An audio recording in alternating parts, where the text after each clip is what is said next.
Good evening and welcome to Nothing But the Truth. I'm Trudy Stern. We are living through a moment that is both deeply troubling and impossible to ignore. Anti-Semitism is not just rising, it's accelerating, spreading across continents, across institutions, and across generations in ways we have not seen in decades, and in many ways not since the darkest chapters of this last century. Across Europe, Jewish communities are once again facing open hostility in the streets, on the campuses, and in everyday life. In Canada, incidents have surged at unprecedented rates, with Jewish institutions increasingly under threat. And here in the United States, we are no longer watching from a distance. Last week, a synagogue and preschool in Michigan were targeted, a place that should represent safety, innocence, and community. And yet, even there, the hatred found its way in. This is not isolated. This is not random. This is a global phenomenon, and it's growing. And what makes this moment so dangerous is not just the acts themselves, but the normalization of rhetoric, the spread of misinformation, and the way anti-Semitism is now coming from multiple directions, across the political spectrum, from foreign actors, and amplified by online radicalization. So the question is no longer just what is happening. The question is what can be done to stop it and who is responsible for leading that effort. My guest tonight was chosen by President Trump as the individual tasked with leading that effort on behalf of the United States. Ambassador Rabbi Yehuda Kaploun was confirmed by the United States Senate as the U.S. Special Envoy to monitor and combat anti-Semitism, serving as the primary advisor to the United States on this issue at a global level. The son and grandson of rabbis, he has dedicated his life to public service. He worked closely with Nobel laureate Elie Wiesel supporting vulnerable communities and has long been an advocate for Jewish communities here in the United States and around the world. He also brings a background as an entrepreneur and innovator, including his work addressing global water scarcity, efforts that earned him a nomination for the Nobel Peace Prize in 2024. At a moment like this, when the threat is real, global, and growing, his role is not symbolic, it's essential. And I am so lucky to call him a friend. Ambassador Kaploun, it is truly an honor to have you here on Nothing But the Truth. My Welcome. ple- my pleasure. Thank you very much. So you have a tremendous role. Can you just tell our listeners what that role is? The role is to combat and monitor what goes on in the world regarding anti-Semitism, to report directly to the Secretary of State and to the President exactly what's going on, and then to figure out and work within the Jewish community and the outside community to combat anti-Semitism. It's really a global effort on many, many levels. That's a huge job, particularly at the moment that we're living in, where anti-Semitism is surging all around the globe. In an article that you had written in Time magazine, you had said that you made a very important shift. You framed the anti-Semitism not just as hate, but as a national security and international stability threat. So what does that mean in practical terms, and how should governments be responding differently? Well, first of all, the people who tend to be screaming death to Israel or death to the Jews, the second sentence is usually followed with death to America or, we hate America. So this is just a canary in the coal mine, the anti-Semitism. As Sebastian Gorka likes to say, first they come up for the people who celebrate the Saturdays, and then they come for the people who celebrate the Sundays in radical Islam. That unfortunately, the message is just hate. It doesn't make a difference what they want to hate, it's to hate. So that's why it's a national security issue, because it's not just about the Jews. It's about religious freedom, it's about religious liberty, and it's about appreciating the country of America that we have so much to be grateful for, but yet there seems to be this level of ingratitude and this hatred for all the things that make this country great. So when people are chanting death to Israel, death to America, you don't need to go far why this is a national security issue. When you have people in states that are or cities that are screaming for Sharia law or screaming that America is not a good country or we have every right to defraud the country, those are national security problems and they have to be framed as such. So we on this show have spoken about that a lot. The fact that anti Semitism is just anti-West. First comes in as anti-Semitism, but then it's anti-West. Have you experienced um, our lawmakers understanding that?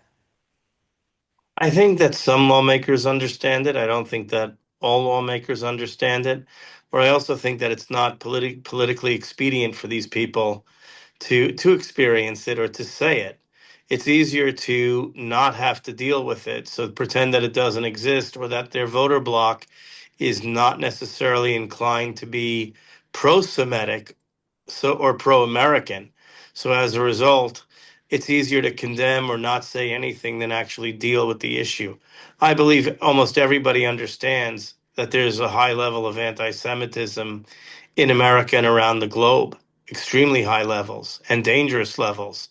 But yet the willingness to confront that, that's a will of leadership and a will of being elected and saying, I want to be a leader in the fight against anti Semitism, in the fight for humanity, and in the fight for freedom and religious liberty, which our country, America, was founded on. And I think that's so important that some people have the courage of their convictions and the moral clarity to lead, and other people it's fated by the side. Very troubling indeed. Um, you travel around the globe combating anti-Semitism, and for that we thank you so much. I know you've been to Belgium recently and you've had a great success there. Could you tell us about that? Sure, I think. Well, again, define great success. When you're able to make certain that the Belgian military is going to secure the Jewish facilities and the Jewish communities, is that defined as a success, or is it defined as literally the finger in the dike? Because when you have children literally having to go to school and be behind prison walls because the security is so tight and its threats are so existent that they're really, for their safety, they really are monitored. That's a very, very difficult thing. The success is that for a country that says they aren't anti-Semitic, but yet I got off the plane and the first thing that I had to do was to go and visit a synagogue that had been firebombed, and then meeting with Jews in that community, one of which was a 78-year-old man who said since the only shul that he remembers is going to this shul that's been firebombed. And literally with tears pouring down his face, he said, I don't feel safe. So those are things that are very, very powerful moments. And when you meet with the government officials and you challenge them to do better, you're really understanding who you're fighting for. And that my goal and the job that I have is to represent the Jewish community everywhere in the world and to try and make sure that they're safe and secure.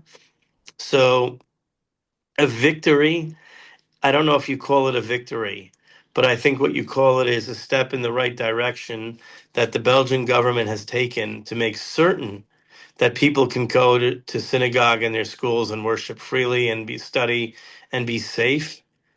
But again, the fact that that has to exist at such a high level of security, it's troubling.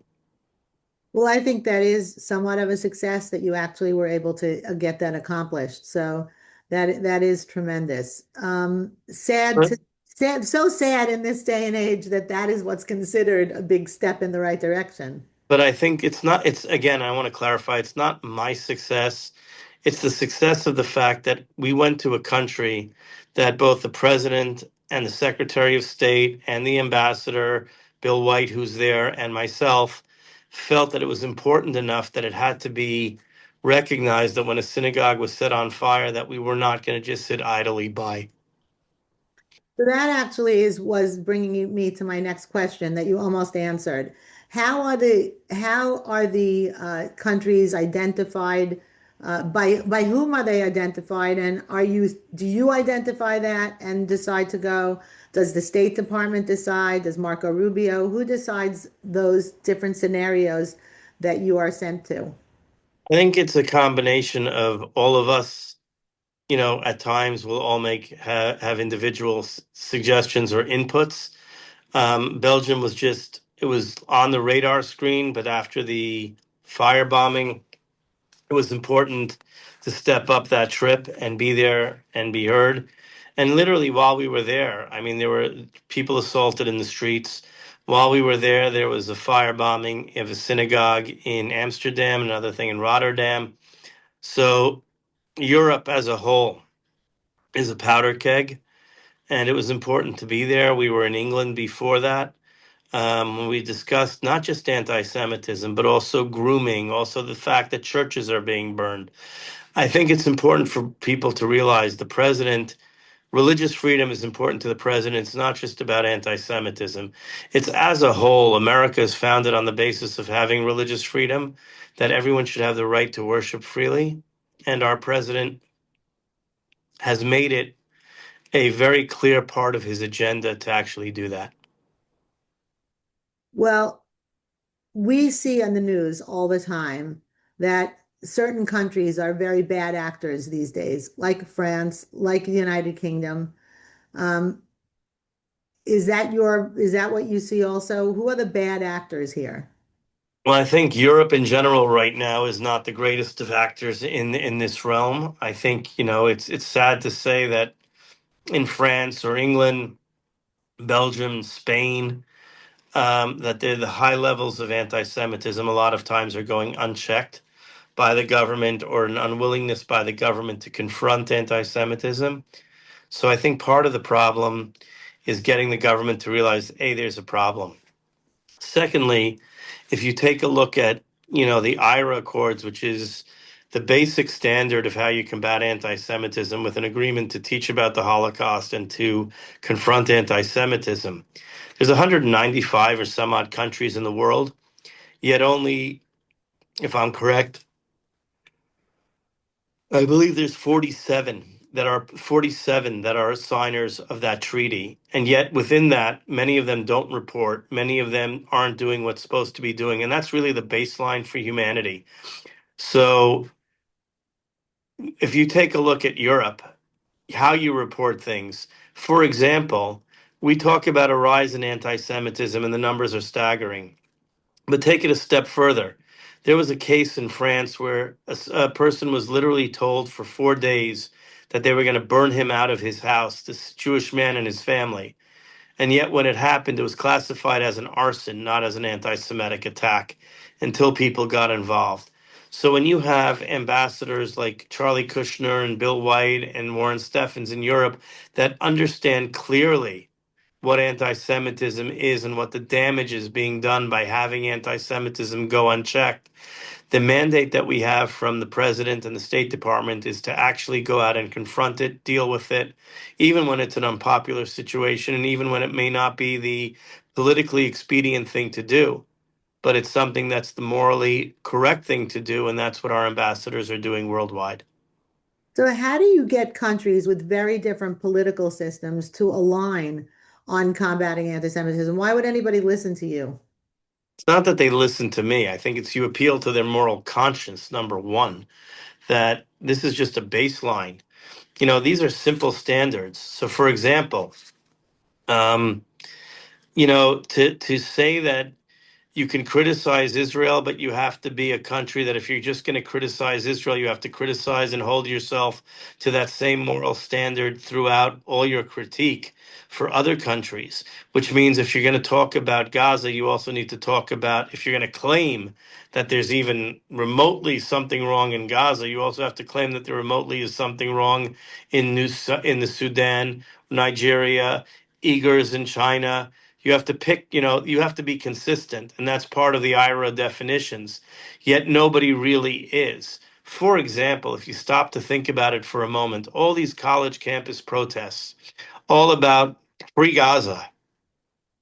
Where's the same moral indignation that people should have that 36,000 people were slaughtered in the streets of Iran, yet there's nobody on a college campus protesting that. And yet that's a legitimate reason to protest, as opposed to the baloney of protesting about October 7th, which was a brutal attack on civilians and killing women and children and sexually assaulting people. Yet no, they're all ready to protest in defense of that, but yet they're not ready to protest for a crime and atrocities committed by an axis of evil, which is Iran. So again, you have to try and build consensus or take baby steps together as a group to get people to work together. But I think that you start by appealing to the moral conscience of people. So, for example, Germany is one of the leaders in trying to combat anti Semitism, and yet they have their hands full. Hungary is taking tremendous strides. Azerbaijan, Armenia is working on things. You have some countries that are really making a huge effort. Take a look at the difference, for example, between Argentina and Brazil. 30 years ago, Brazil was really a basic haven for the Jewish community, and Argentina had bombings in the synagogues and embassies, and it was a dangerous time. Yet over a period of 30 years, look at the difference. Brazil today has withdrawn from the IRA Accords. They're not, they're condemning Israel every chance they get. Yet Argentina has become really one of the moral bastions of the, Latin America, of how to lead and how to work on confronting anti-Semitism, to educate people about, anti-Semitism, and to not hate, and at the same time be an example. In fact, Argentina, as of tomorrow, I believe, is going to be the country that's going to be leading the IRA Accords for the next year. And they're getting the mantle passed from Israel to Argentina. And it's our hope that working together with them, we'll be able to expand that other countries within Latin America as they transform under the leadership of new leaders in those countries, together working with our Secretary of State and with our president and the team. That our president has set the path forward to be morally conscious and having these countries join IRA. That's pretty incredible. Um, what do you see as the reason in all of your travels around? What is the reason for this rise in anti-Semitism? It's ignorance for starters. People who hate in general are unhappy with their own lives or want to believe lies told by other people. If people were truly content, they'd be happy with their lot. It says it in the Mishnah that who is a wealthy man, someone that's happy with what he has. Most people in general are looking at the other side and saying the grass is always greener, or why do the Jews have this even though they don't know, or why do people have things. I can't tell you how many times I've been at meetings where someone says, oh, all the Jews have money. No, they don't, but the Jews are brought up that in our education system that we try to teach people to fish. We try to teach people to be self-sustaining, or if somebody's going through a tough time, the community literally will bandy together and provide band-aids and try and help people. For Passover, when people can't afford food, there's massive food drives. These are things that are ingrained within the society and the framework of the Jewish community. And in other communities, it doesn't always exist. So I think there's a certain amount of jealousy as to what is. And secondly, it's real easy to blame someone else for your problems than face the problems that you have head on. And when that happens, again, it goes back to ignorance.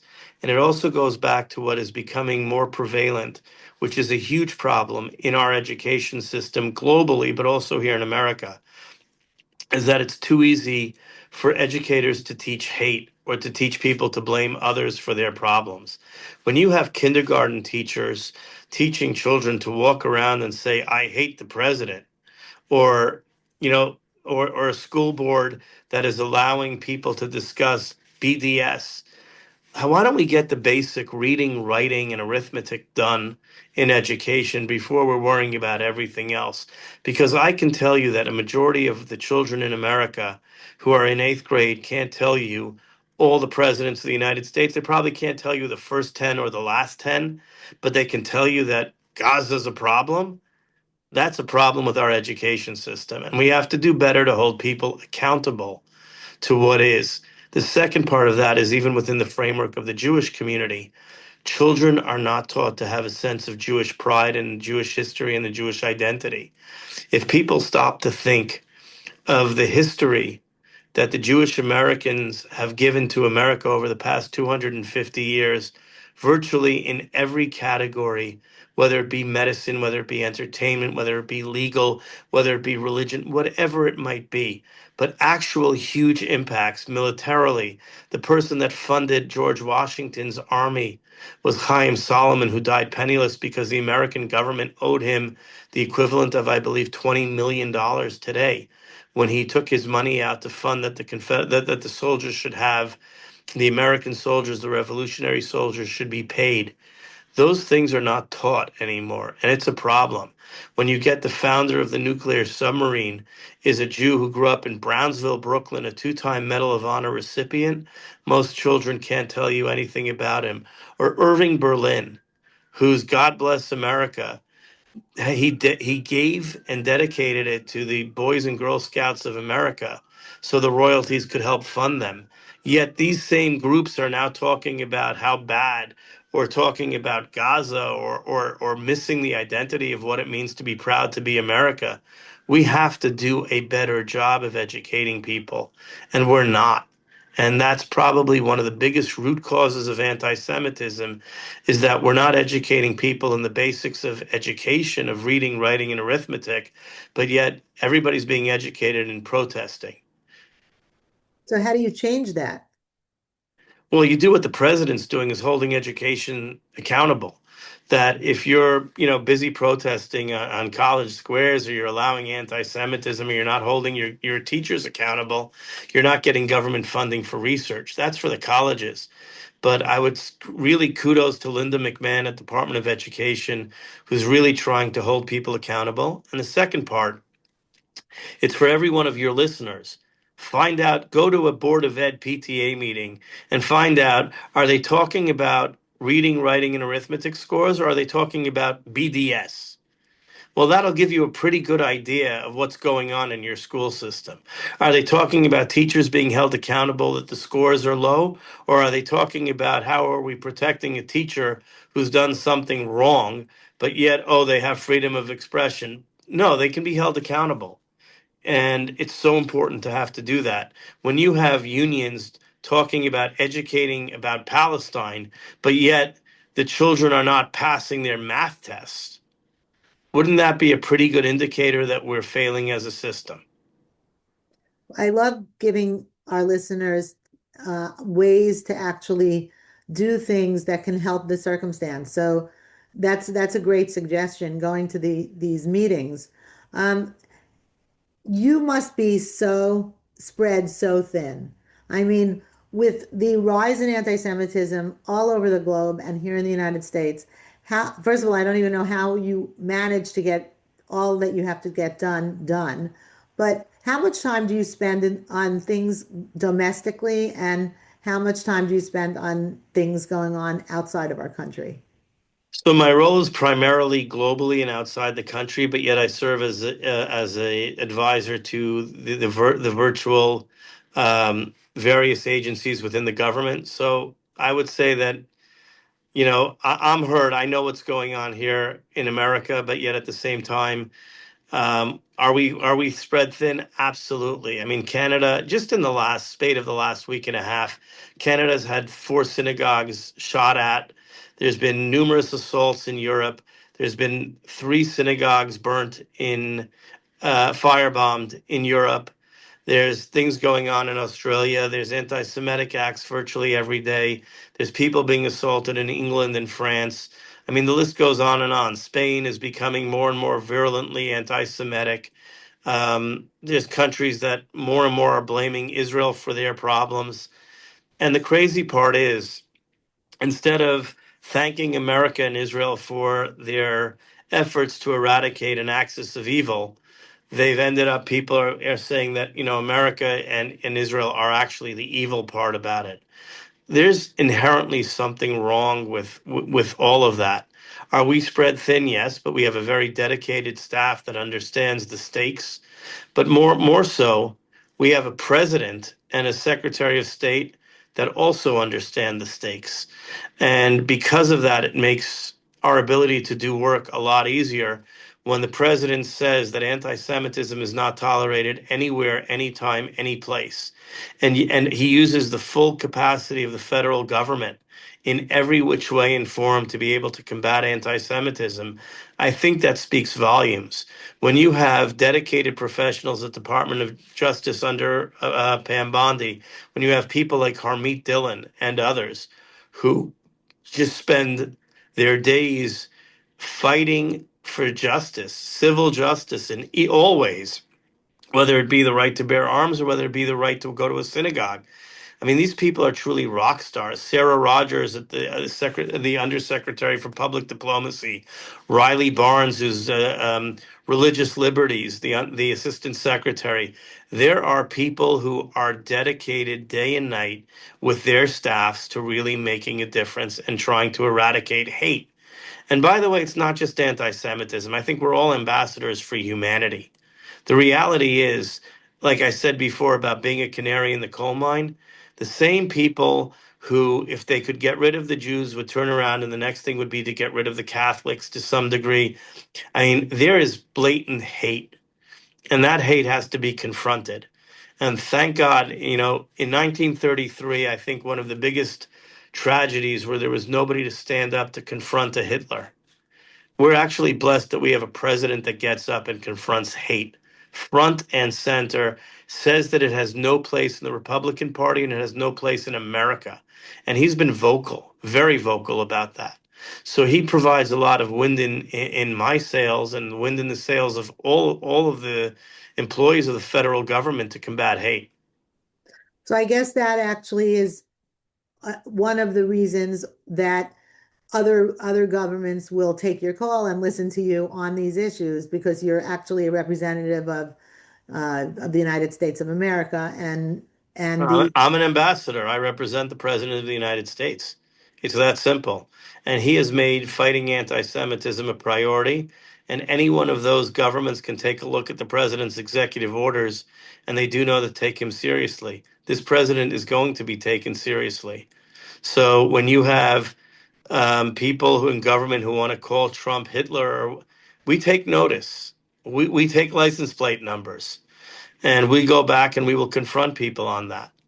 And countries need to understand how you treat your citizens, how you protect American citizens by giving them the right to worship freely wherever they are, is something that's a bedrock of how our president views society, that society is required to make certain that everybody has the right to worship freely.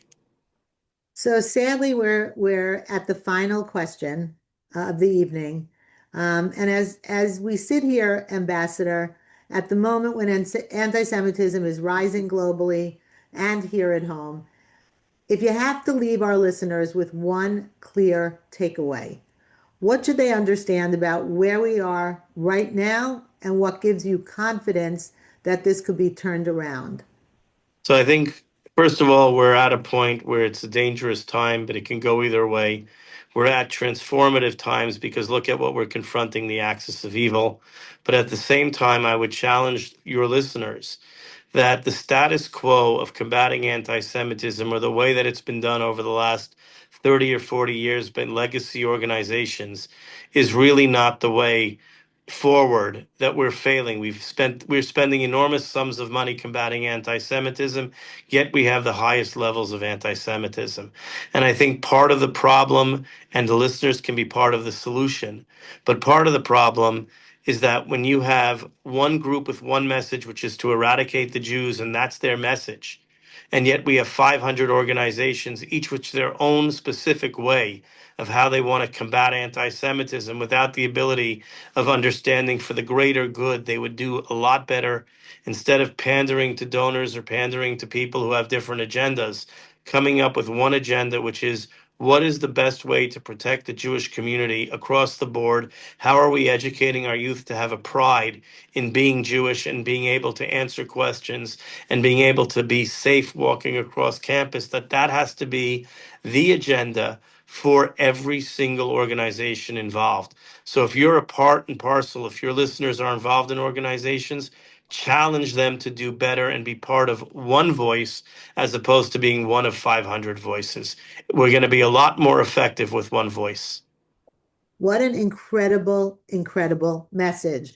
And I hope that everyone listening will take that and actually do act on it, because that is so true. We are a very splintered group and we really need to unify and have one message. You're so right. Ambassador, thank you so much. This has been Nothing But the Truth with Ambassador Kaploun as my very special guest this evening. This has been an incredibly important and timely conversation. What we're witnessing right now is not isolated. It's part of a broader global challenge that demands serious attention, strong leadership, and real action. And as we've heard tonight, confronting anti-Semitism is not about responding to individual incidents. It's about understanding the scope of the threat, addressing its root causes, and ensuring that the Jewish communities here in the United States and around the world can live safely and confidently. And we thank you, Ambassador, for the work that you are doing to help us achieve that, giving of your time and your life in order to make the Jewish community here at home and around the world safe. So thank you so, so much. And thank you for sharing your perspective with us. You're very welcome. Thank you. Have a wonderful evening. To our listeners, thank you for joining us. This has been Nothing But the Truth with Trudy Stern. You can catch us every Thursday at 9:30 p.m. on the radio. And if you've missed any part of this show or you want to re-listen to any of our past episodes, you can find Nothing But the Truth wherever you get your podcasts. Until next time, stay strong, stay informed, and keep seeking nothing but the truth.